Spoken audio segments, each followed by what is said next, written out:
ദൈവവചന ചിന്തകൾ കേൾക്കുന്ന എല്ലാ മാന്യ ശ്രോതാക്കൾക്കും ഒരിക്കൽ കൂടെ ക്രിസ്തീയ വന്ദനം അറിയിക്കുകയാണ്. നഹൂം പ്രവാചകന്റെ പുസ്തകം 3-ാം അധ്യായം 1-ാം വാക്യം. രക്തപാതകരുടെ പട്ടണത്തിന് അയ്യോ കഷ്ടം, അത് മുഴുവനും വ്യാജവും അപകാരവും നിറഞ്ഞിരിക്കുന്നു എന്ന് ഓർമ്മിപ്പിക്കുന്ന വാക്യമാണ്. ചില പട്ടണങ്ങളിലും ചില മനുഷ്യരുടെ ഹൃദയത്തിലും വ്യാജവും അപകാരവും നിറഞ്ഞിരിക്കുന്നു എന്ന് നെഹു പ്രവാചകൻ ഓർമ്മപ്പെടുത്തി ഉണർത്തുന്ന വാക്യമാണ്.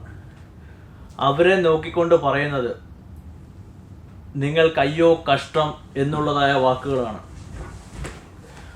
അതുപോലെ ഉൽപ്പത്തി പുസ്തകത്തിലേക്ക് കടന്നു പോവുകയാണെങ്കിൽ സോദോം ഗൊമോറയെ കുറിച്ച് ഓർമ്മപ്പെടുത്തുന്നത് ആ ദേശം പാപം കൊണ്ട് നിറഞ്ഞ യഹോവയായ ദൈവം ആ ദേശത്തോട് കോപമുണ്ടാവുകയും സോദോം ഗൊമോറയെ ദൈവം നശിപ്പിച്ച് കളയുവാൻ ഇടയായി തീർന്നു എന്ന് ഓർമ്മപ്പെടുത്തുന്നുണ്ട്. അങ്ങനെയാണെങ്കിൽ ഈ തിന്മ നിറഞ്ഞ ഭൂമിയിൽ, അനീതി നിറഞ്ഞ ഭൂമിയിൽ ദൈവം നിർമൂലമാക്കി കളയുന്നു എന്ന വാക്യങ്ങളിൽ ഓർമ്മപ്പെടുത്തുന്നു.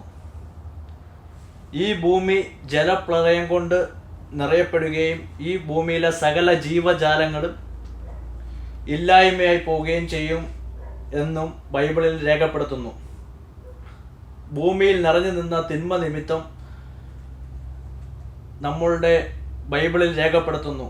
ഇതേ തലത്തിൽ തന്നെ സമൂഹങ്ങളുടെ അകത്തും വ്യക്തികളുടെ അകത്തും വ്യാജവും തിന്മയും നിറഞ്ഞ് ജീവിതകാലം മുന്നോട്ട് കഴിക്കുന്നു എങ്കിൽ അവരുടെയും ജീവിതത്തിൽ നാശം സംഭവിക്കപ്പെടുമെന്നും തിരുവചനം രേഖപ്പെടുത്തുന്നു.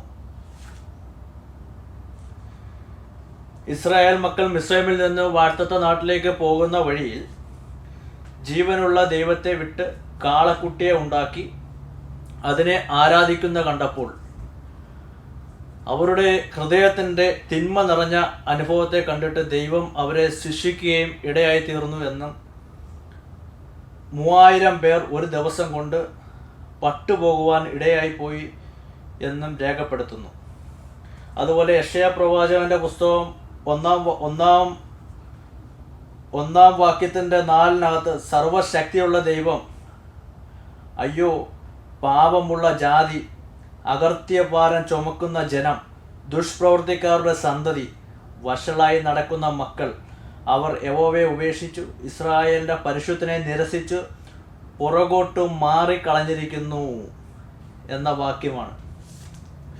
ദൈവത്തോട് കൂടെ നടക്കേണ്ട മനുഷ്യൻ ദൈവത്തെ വിട്ട് വ്യാജം നിറഞ്ഞവരായി, തിന്മ നിറഞ്ഞവരായി, പാപം നിറഞ്ഞവരായി അവരുടെ ജീവിതയാത്ര മുന്നോട്ട് കഴിക്കുമ്പോൾ അവരുടെ ജീവിതത്തിൽ സംഭവിക്കാൻ പോകുന്ന വലിയ നാശങ്ങളുമാണ്, തകർച്ചകളാണ്, പരാജയങ്ങളാണ് എന്ന് തിരുവചനം ഓർമ്മപ്പെടുത്തുന്നു.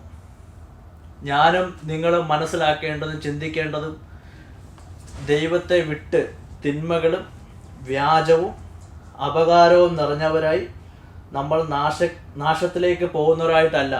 നമ്മളുടെ ജീവിതത്തിൽ തിന്മകൾ, പാപങ്ങൾ, അകൃത്യം എവിടെയെങ്കിലും ഒക്കെ വന്നുകൂടിയാലും ശുദ്ധീകരണം പ്രാപിച്ചുകൊണ്ട് ദൈവകൃപയുടെ ആഴത്തിലേക്ക് മടങ്ങി വരുന്നവരും നിത്യതയ്ക്ക് വേണ്ടി ഒരുങ്ങുന്നവരുമായി നാം തീരണം. ദൈവസന്നിധിയിൽ നമ്മൾ വ്യക്തിപരമായി സമർപ്പിക്കണം. അതിന് നിങ്ങളെ എല്ലാവരെയും ദൈവം, സർവ്വകൃപാലുവായ ദൈവം സഹായിക്കട്ടെ. പരിശുദ്ധ കർത്താവെ, ഈ നല്ല സന്ദർഭത്തിനായി ഞങ്ങൾ സ്തോത്രം ചെയ്യുന്നു. ഞങ്ങളുടെ ഹൃദയത്തിൽ തിന്മയും പാപവും വ്യാജവും അപകാരവും നിറഞ്ഞു വരാവരായി നാശത്തിലേക്ക് കടന്നു പോകുന്നവരായിട്ടല്ല, ഞങ്ങൾ നീതിയും സത്യവും സൗമ്യതയും ആ തലങ്ങളിലുള്ള ക്രിസ്തീയ ജീവിതം നടത്തുന്നവരായി നിത്യജീവനിലേക്ക് എത്തിച്ചേരുവാൻ ഈ ദൈവവചനം കേട്ട എല്ലാവരെയും ദൈവം സഹായിക്കണമേ. ദൈവത്തിൻ്റെ കരുണ എല്ലാവരുടെയും മേൽ പകരണമേ. പ്രാർത്ഥന കേൾക്കുന്നതുകൊണ്ട് സ്തോത്രം. യേശു കർത്താവിൻ്റെ നാമത്തിൽ തന്നെ. ആമേൻ.